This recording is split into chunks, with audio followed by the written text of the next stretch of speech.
রাজধানীর বিভিন্ন স্থানে এবং মুন্সিগঞ্জে শীতার্ত অসহায় মানুষদের মাঝে কম্বল বিতরণ করেছে র‍্যাব-১০। রোববার রাতে র‍্যাব-১০-এর অধিনায়ক মোহাম্মদ কামরুজ্জামান শীতবস্ত্র বিতরণ করেন। এ সময় তিনি বলেন, তীব্র শীতে ছিন্নমূল মানুষের কথা ভেবে এই শীতবস্ত্র বিতরণ করেছে র‍্যাব-১০। এই উদ্যোগে দুর্ভোগের হাত থেকে কিছুটা রক্ষা পাবে অসহায় ও দরিদ্র মানুষেরা বলেও জানান তিনি। এ সময় উপস্থিত ছিলেন র‍্যাব-১০-এর উপ অধিনায়ক মেজর মোহাম্মদ লুৎফুল হাদিস সহ ঊর্ধ্বতন কর্মকর্তারা।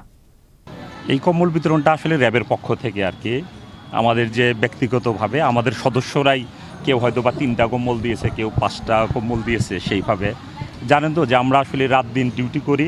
রাত্রিবেলা যখন ডিউটি করি তখন বিভিন্ন বাস স্ট্যান্ডে বা বিভিন্ন জায়গায় অনেক তৃণমূল মানুষ তারা ঘুমায়, দেখি যে তারা শীতে খুব কষ্ট করে।